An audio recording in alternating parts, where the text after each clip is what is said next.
Premo ato ebusiafo yemamu nyina ha esan mwakwa babimba UTV somraso se yede awia kasebo no ebesomo kasebo yede free eye ship house ewo Abeka Junction ene eba mafiefi ni munwumemu na akọ DSTV channel 360 nso a eyade awonsa ebeka yensem no edoso de edi mu akotene bi ene se Mampanyi dada John Dramani Mahama edi ato NDC etitafo nyina enim safia ba ye ba beto no omomo meni enna ho no bia NCC NDC amanyuku na mampanyi abedi etre His Excellency Dr. Mahmoud Bawumia wakopie mu de nani akwa akohwe eye Trade Fair Center mpanyifo yensiesi mapawo ho no ede ensem bi atudwa ewo ho Nothing so kopie mu ewo eye akwete mana adehye akire omadwen ni nyina no efa enyinam kane adwumekuo no mo de atodwa se wo mo use prepaid meter eye new ones na bana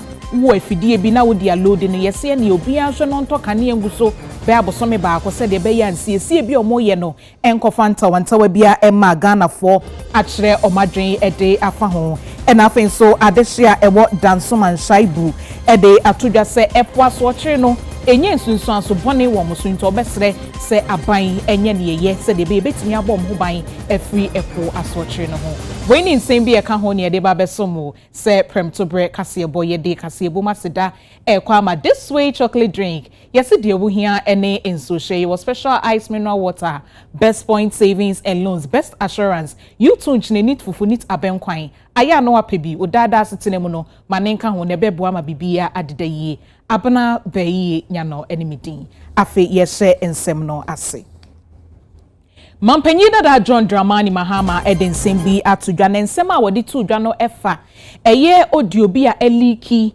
a de womu no mususu se NPP agitafo bi omo so mo de abana ye ba beto nsunsu anso no ombeye bibi wo ho se de be ya ombetimi edi nkunim ewo Gomwa East abato mpeso aso wo mfimfin mantemu edo eda ama mampanyi dada John Dramani Mahama akasa fa ho ede ato party na agitafo nyina ni mu se omomo omomini na ho esan se omo NDC amanyoko omo nyoma adwene se ombeye bibia awiem enti omomo omani na ho se de be ya obi nso ensisi wo mo se ye nyina ye bie yeni ne ehwe abato ni ye efi se ye betimi ato abapa enso na akronfo bi awia aba no ene amehwe my video be from Gomwa East omonya recording I try say abra isi efa enkrofo ombehwe abato ejuma no MP baako ene omopenyifo omo de omo members MPP for baako 65 ede koma isi penyin bi ene ode omo ka ho enti se anipa no ene ti polling station a wogidi se obema abato na ye frinchem enti na debia ye ka se there's a collusion between the EC and the MPP to rig the elections. And we have that evidence from Gomwa East. You see audio no ho. Ombebo mayetie. Na you expect say EC enya sa nipa 65 na. I was so mu yomo. Na omodi nipa foforo betna abato na no. Sa so na dwaboso. Omo ehu nipa bia omo ye MPP for a omo kuta MPP card. Enne omo na EC yi omo so mbehwe aba no so. Na afi de NDC yeni abre papa yempene emma obi ensisi ye yesisi obia yenso yempene emma obi ensisi ye ezu na MPP for police for mbeto aba 2nd December yes special voting ye police for omo recruitment chese omo depot omo babe ura police chese recruit for omo nenam ena omo ka chom se NDC ba ye be yi omedi me pese me ma omo arehemu se enya nokre ye ntese omo ba ye no ne aye recruitment military ni police on be pam mum nyina enti na omo adwen ye omo se yen ye te se omo enti yen ye ba yen so ye be sa enti me ma omo nyina rehye mu se omo ayafa omo no a omo call through recruitment ye ba ye mpa omo ombeto aso yesu ye be fa ye nipa na yesu ya ma omo so abeso.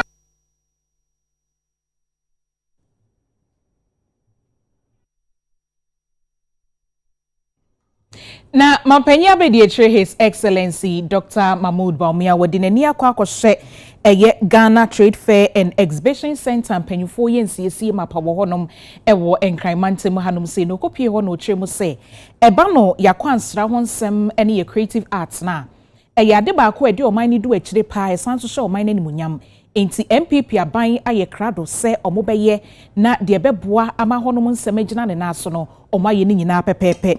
Wasi aban bebre na aba atwemu a sa trade fair ho adwuma no mantimi anwie na so MPP aban behwe no wawie na etimi agina ne naso. For where they've gotten us to today. You may not realize it, but this is the work is very advanced. But you may look at this and you may see a shell, but all the amenities have been provided. The roads, the fiber, the water, the electricity, everything. And so what they are telling us is that in the next 8 months, this project will be complete. And we are going to hold them to it. And I'm hoping by the grace of God that I will come and commission this project in September, them to it within the next 8 months, that this will be completed and will come to. So I want to take this opportunity to reassure the creative arts industry, because I know, talking to you and what we said we were going to do to build this type of facility, because one of the biggest problems that the creative arts industry has is the space, to actually do shows, to bring in people and all of that. That constraint is real. But I want to assure you that by the grace of God, with the continuation of this project, we should have something for you in 8 months' time that is world class. That is world class. And I also want to take the opportunity to make the point that what is happening in trade fair today and why we have been able to make the progress we have made, and we are 8 months from completion, is because of the new approach that we've adopted in bringing on board a private-public partnership. That has been a game changer. And as I have said in our manifesto, this is the way forward for Ghana. And I'm going to do more, to bring more in the private sector, to take out of government expenditure 30 billion Ghana cedis each year in favor of the private sector. Each year, 30 billion, so that the private sector is able to do a lot more and do that, so that we support the private sector. Without the private sector, we wouldn't be this advanced. So I want us to understand this new model that we are trying to implement in many things, and I want the private sector to really be center stage in most of the things that we are going to do in the infrastructure space and so on going forward for this country. I'm very optimistic, and I thank you all for this. And I also want to thank our incoming MP for Ladade, Otoko and Joseph here, for being here and for supporting. Mampanyi dada John Dramani Mahama akopie ewo atoye mantemu woni adehye wo shama edi enkomo he no de to dwa se mampanyi na nado danko ekufo ado ehye nyankopon bo se obeye mampanyi a obesi cathedral edi ahye ne die munyam nanso o se sa bohye no 419 bohye sanse wadada nyame amana donko eno wato ede ato hono mu a wo kire mu se wentimi andi nyame bohye ne so anasa bohye o hye nyame no wentimi andi so a na enye hospital ka so obeye ama adehye wo shama na obeye into obesre se omumo omani na ho nto aba ema ndis no mutimi meye ne emeyi emomo abra 2016 Nana Akufo-Addo ohwe se ye beto abama no no abeye mampanyin na ba omi abeye na bedi ekire one nyame eco agreement se nyame anadom na odi enkunim na obeye president a obesi asori dan kese ama no ezu na ampanso nyame edi tumi ehye ne nsa na me ne ukase asori dan a ohye boso obesi ama na nyame no eyamra kese bi ai won kran ezu eyamra kese bi a edan kran na nyame nana se ohye nyame bo eno ye no 419 na ene ye shamafo ye ne hwan eno a ebo no hye se obeba be si hospital amai mate se ye hospital no adane amra kese bi a eno so da ho ezu na samre na ye de asobebo form no na ye beto aba 2020 enti na omu ye ntembe de asobebo form ebesi ne omu si hospital no enso mon kamo akuma ntumu yem minim se abato a ye betui nyame adomanti ndc bedi nkunim yedi nkunim a bebia ye bekwa akɔhwehwɛ sika besi sa hospital no ye beba besi amashamafo nana menemu ka sei Ghana ye bibia sei ye sika sema sei Ghana sika sem abofom team ena ka kese abeda ye so enti bibia nkoso ebi se sika sem ena kura ni nyina se sika sem nye yi a addition nye yi se sika sem anye yi a apomuden nye yi se sika sem anye yi a ekwadwuma nye yi se sika sem anye yi a sports mpo enye yi shamafo ena me gina ha afaifo e wo Ghana ha nyina me hyemobo ye ba ye be siesie landing beach committees ni ye na premix no ebe ba be di mo nsam na mo akasa mo ache mo ade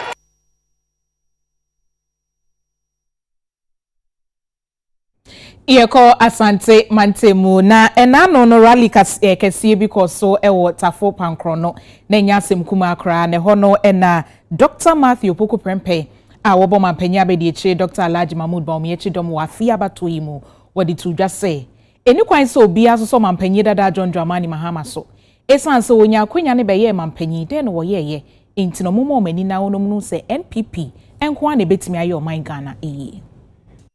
On the 7th of December, John Dramani Mahama said,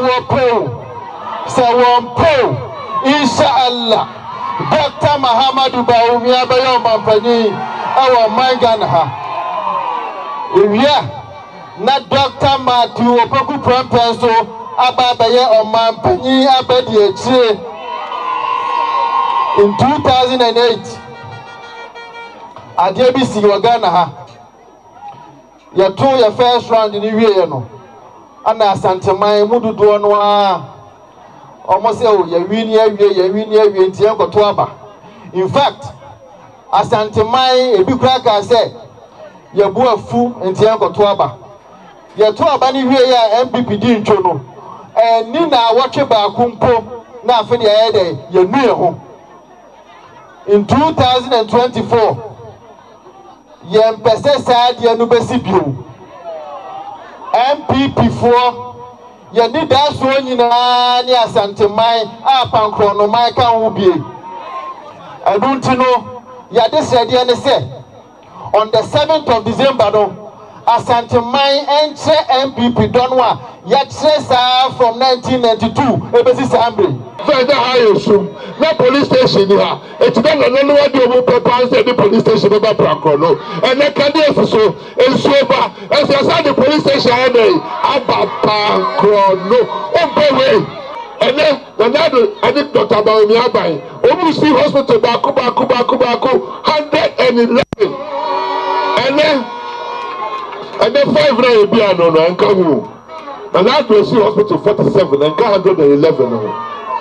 And you could check out the national health insurance hospital no pay meboa ubenya yaresa yɛpɛ hospital yɛmpɛ mortuary ne wu obi a wasɔre sɛ ɔkɔ mortuary akɔsra ne busuani da ɛsɛ obi da hospital akɔsra no mebu a wobɛkɔ mortuary anaa wobɛkɔ hospital wopɛ mortuary anaa wopɛ hospital na ɔmo nyɛma di sɛ na ɔtwe bianu akai ɔmo bɛdi dum kane abɔ obi afuo obi abufuo obiara bɛtu aba obiara bɛtu aba ɔbamu ba obi akyira no ɛhɔ aga bamu ba obi anie bamu ba obi anie bamu ba obi anie.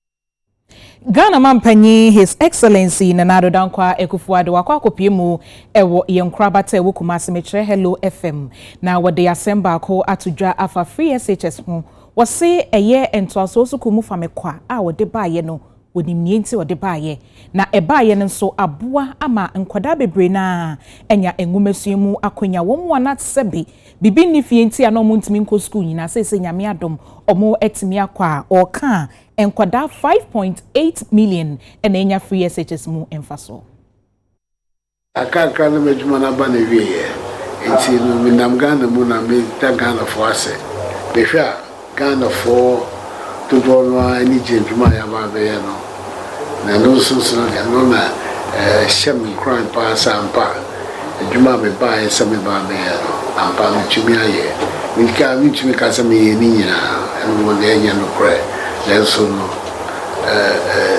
to do e be tumi ya ema Kofonso any ajibu because we share acquire Ghana 4G free SHS now too. Faso oni nyo 5.8 million young Ghanaians have benefited from the free SHS policy. The number of people at Wo School enrollment, the annual enrollment has doubled since I came to office. We buy and lose 800,000 people. And there was secondary school. And then I could do 1.6 million. And there's room for more. And as I said, 5.8 million young Ghanaians have benefited from the policy. Not only that, policy in Ankasa also in the impact on the educational system is considerable. Last year, vaccine results, the best in the history of Ghana, the best results at the SHS level in the history of our country because of the reforms in the educational system.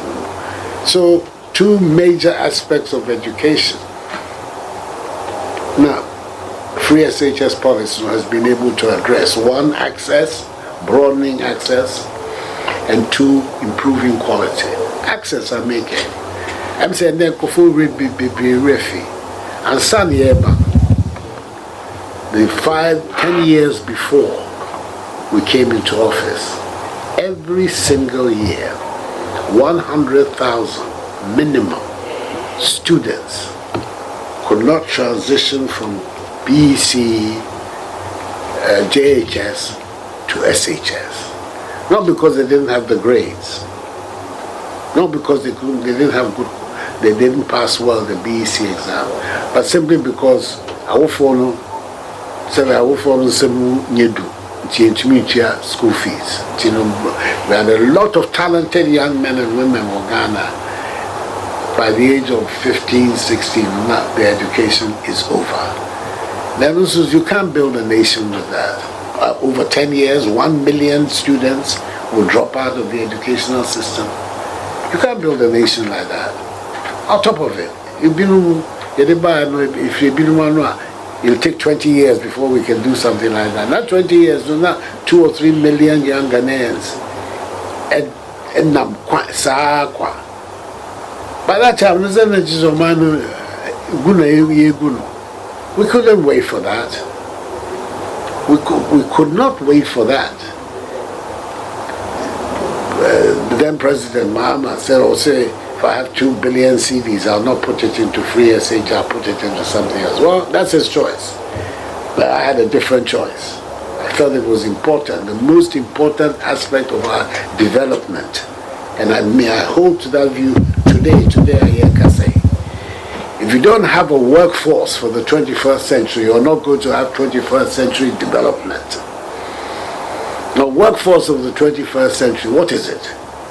We're talking about people who are well trained in the sciences and technology and engineering and mathematics.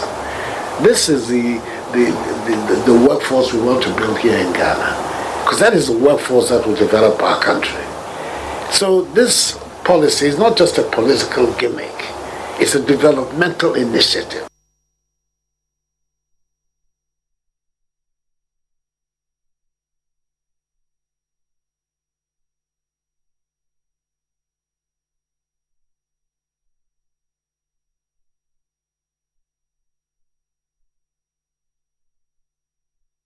Yetwa ensem no eso nananoma hemfo ene adehyomo wodansoman shaibu ewo ablekuma west mensinimu ede atodwa se epoaso kire no enyasem kuma nansen ya de aye omono nye binie ebi kura anya baabi info muti ento edunti hono mabunu no ede ato mpanyimfo enim se animanimu ya omunye bibi mfa homo mo esanse de yekoso no de eni esoso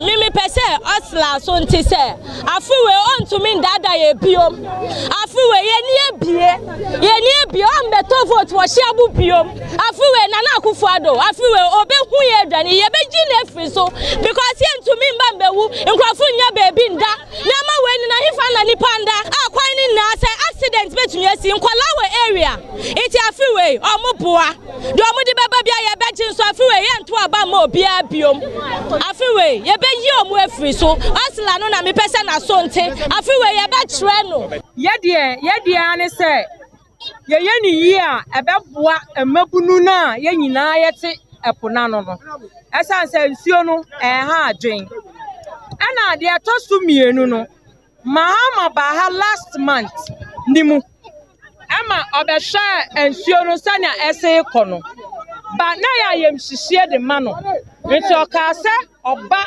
akonwa ne so a ade eda na koma so be first thing obeye no no enti no Reverend Kwakwado anso a oba as MP no ono so ba eno so ya ade a eda na koma so se eyadwuma eda ho a ono beye ansa wa hye adwuma no nyina ase esense eda ya wa ha ni nyina is almost 100 ebubu ni nyina ewura ensuo ni mu. Now this is the current situation of Ablekuma West. When I destroy streets, it didn't start a single day. It started 20 years ago. It was just come on. Minya image where I can be the pan. One baby I can use listen. Me currently, Midday, Sakoti Messi, a punum to a punu. I started 3 days, 2 days, and a day. Eba hanum. Mami way 12 years ago. Obe kachire say yembo mo de na day. Yentumanu. About the people of Ablekuma West. This woman vividly and bitterly used the demolition, the erosion of the streets way on the year campaign 12 years ago. So about the people of Ablekuma West. Why is she now? Why is Oslausu now? Honorable Oslausu, the MP of Ablekuma West. I'm standing here as the unit committee chairman of Shiabu to tell you have a home call. You have a missed call to answer. Say, you better call a cheeria. 15 years, 20 years ago, no. So ojina ha na sa uko dware mpo a emu wa. Ebete tumi ateki wu be se ebia utie. Ebete tumi ateki wu ebia 15 to 20 minutes ansa na obedru mpo ano. Ba ene obetu unan ba ku mienu miensa enum to 5 times no. Now unan akosi mpunum.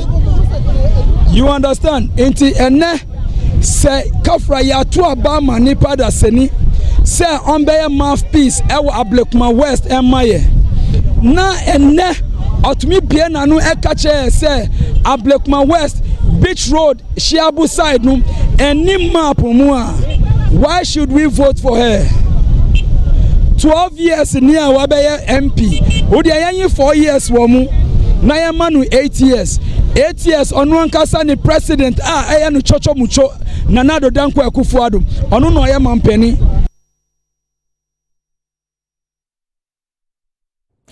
Ebusiafo ye babedi enkomo kakra na empanyufo adan blueprint edi blueprint no muchemu a eba beboa se de ebe ya wiase nyina eniema aya ye hunu se ye how eni soso eso chan yen intimi masomdwe ma no sa blueprint no eba beso ano na yenya panyimpa eye Center of Awareness and Global Peace Mission wadano Professor Samuel Ato Duncan eba betwetwe nkomo na sa blueprint ye o madan na die eba be prasomdwe amaye no wetimi de ho nchire mu no asomye opanyi enewie ye mo akwaba eba UTV so yeah media yo we dey maybe say blueprint no madan na die no e dey nti na aba na dey pa na eba be yo blueprint say I say blueprint na just say ekwan e be fa so e dey nya bibi nti blueprint for sustainable global peace ni e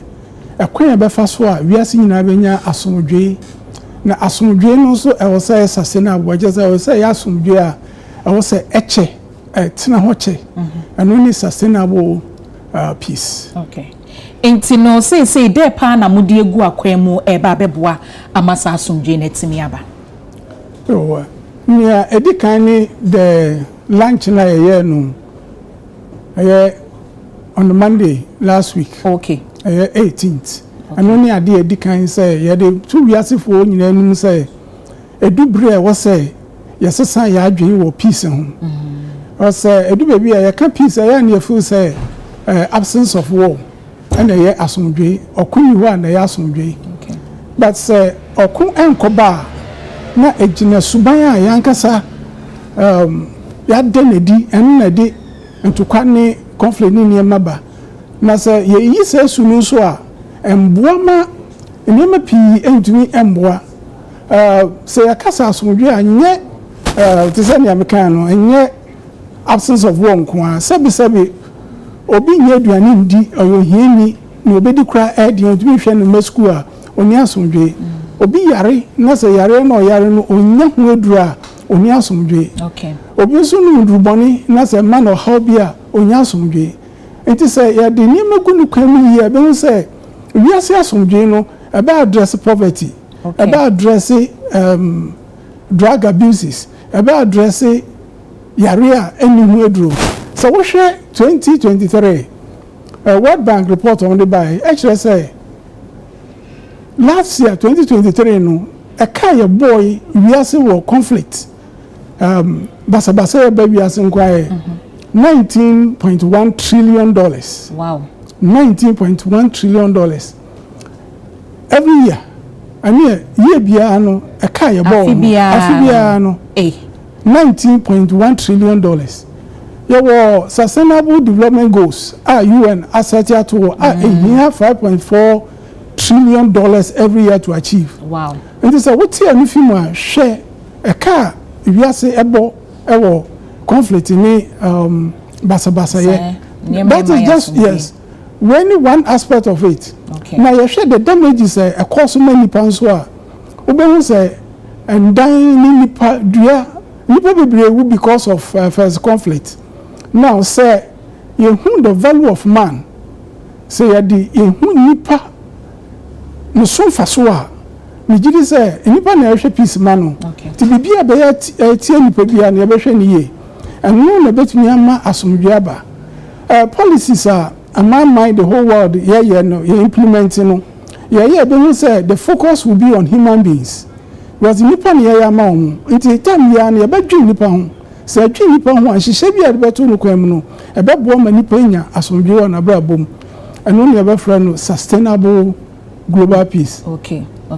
On say ye ka say asumdwe se wiase benya asumdwe a ya na enkrofo adwen ko entokwa. Se entokwa na ade but ugina he ya wo de nsem atodwai. Wa ma ye hu se yare ana se wo kotibie bi mu a enkoyie chese ni nyina no gi asumdwe no efri yensem intine nye ntokwa nko a ya say nipa bebre na ade o madwen no ekọ ntokwa so se na ye bo ye ho ban ama yetimi anya asumdwe na wo se ntokwa na yetwa so na so akoye se niema bebre na na eje yasumdwe efri yensem se ewiaseman ana se enipa ye wo mu esa na tie pepepe se good leaders okay betumi ama asumdwe aba oman mu na good leaders beba foundation na ya fa ofie na sɛ ba sɛ parent no yɛ poor na ba sɛ ɔntumi hwɛ ne ba mfa ne ba nkɔ school na sɛ ne ba ne fifie na ɔkɔdɔm nyankofo a sɛ sɛ wɔnya ntetie wɔ fie a sɛ onyi na ɔbɛyɛ panin wɔ nyɛ ɛfɛn amambo mu pɛ leadership in every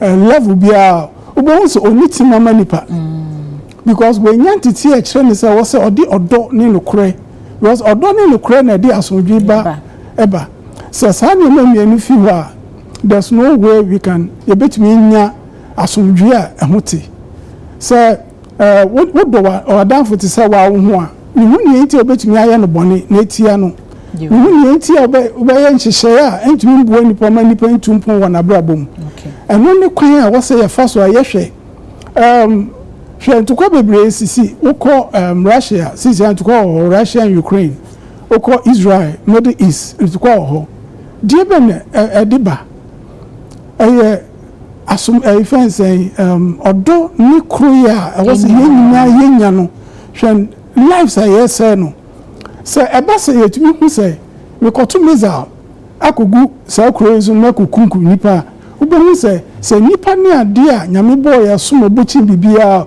wobɛhu sɛ wonya saa adwensakra no a the trillions and trillions of dollars a yɛsɛ no ɛbɛma yɛsɛ no na yɛde akɔ developmental agenda nti sɛsie yɛ a madan blueprint adi ne nhyehyɛeɛ a wode to dwa ne sɛdeɛ mobɔ ho dawuro ama nipa hu no sɛ nyɛ ntɔkwanko a na gye asomdwe firi yɛn nsɛm na mmom nneɛma nketenkete bi nso a yɛadwene nkɔ so no sɛsie madan na di awie bi mu no madan na di awie no step no the next step no deɛ da mo anim bi mu ɛne sɛn ne da anim bi no sɛ wɔyɛ blueprint for sustainable global peace okay nti yɛ target leadership across the globe. Okay. Nti no a presentation to institutions that we are so mbasum di hu de wo. Okay. So we fa sa blueprint and share ekwan we fa so mo bo asomdwe hu de wo no. Okay. Na nti because yan kwan yentumi ye.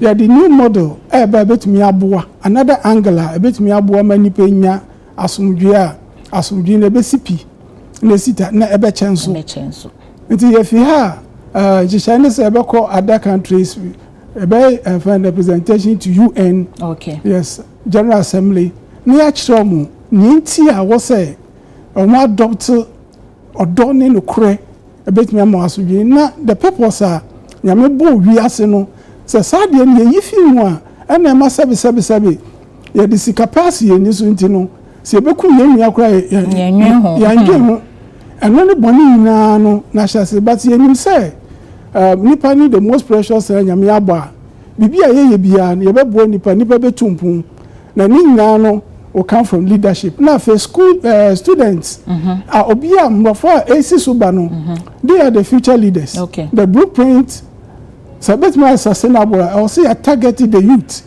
where they are going to fill the future gaps. I want to remember penny for establishing this class in a lot of schools. To know one semi try to apese ahwefo with the two medim efa blueprint on.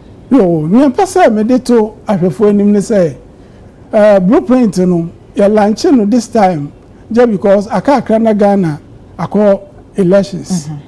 Na ena mpese amanyofo nyina de to o madwen so say so opese o yo mampania and opese o a parliamentarian nipa na wokọ akọhwe o muso nipa nti na wokọ nti manipa no hian chi position opese wunya o mampani bia wo ba bia so manipa no hian nti sabi position wunya na bibia wo ba yetie nipa no wo ba gi ho akotua se saade ye de tu ye tikwa ye be hu se awon se ye boni tie nipa bia Ghana France ye be so bia se Ghana ye na ye dia do nyanko ti se ho memma kwan ma obi nkan kiro se kotobo ba kofa se kan fa ko obi embo ne ebedue bia na no an ye bebu na migidi se Ghana e benya a very free and fair elections nyanko ponti ama asomdwe aba oman mu te senia etieno yo ye beda wase opanyin ye ne Professor Samuel Ato Duncan ena etwetwe enkomo wono ena ye panyin pa Center of Awareness and Global Peace Mission no wada no blueprint ho hyehyeye ene edisuade hu nesi o mani so mbehwe ama asumdwe timi atena se ebo ewiase manyina mu no ena wabo ho tofa ede akyerenti nim se ye de yesua bibi kakra wom enti yenhwe ne nyina enfa ehunjim na asumdwe entimi ene yen entena yebetoa kasebo no eso yetoa kasebo no so edia na yebekọ yenkrabata Hello FM eye mampanyi His Excellency Nana Danko Akufo-Addo ekopiemu wo hodomu a wotwetwe enkomo na ade baako a waka akire Ghana fo ne so obesere mu adamo mu nyamfumso biem ento aba ma NDC ema mampanyi dada John Dramani Mahama ensan ma esan se wo ba no enhyehyeye ne niema pa MPP di egu akwemu te se free SHS agenda 11 ni na no ba oba betwam enti yenye na yentoa NPP eso Minti Bibia in the record of John Mahama, either as president before or even a Nekasa okay, which suggests to me, say, he's capable of addressing the problems of the country successfully. John Mahama, Bibia ni wasoneni, a free SHS, and also say, or also say, agenda 111, and also say, or so say, Bibia ni waya. So the mimi who say just oba sani men no oba betwem na I believe says sani men so ebe boangana nkoso it so bia onu eba no oba betwa free SHS mu agenda 11 on fenya adwuma ni say si so bia onu so beba so say on the say adwuma obeto aso no di bia ba be kan one. The choice for me is a straightforward one. Midday, they hear me and in the future. They hear me any in the future, baby, and then if your man ebefa. Now the men and American wants me. Ubi Ekas also the matter free President Mahama, former President Mahama, and also the PP 24-hour economy the Brussels. We couldn't get power consistently, not for 2 weeks.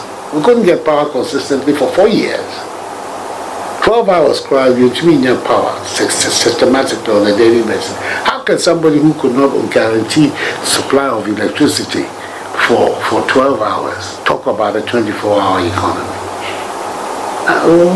How? I don't know. It may be with all chance, and I find it very difficult to understand. Ebusiafo yebe home kase ebo no so abasisi ya twen ye ne ba ye dia godie mu nsem ebeto amoso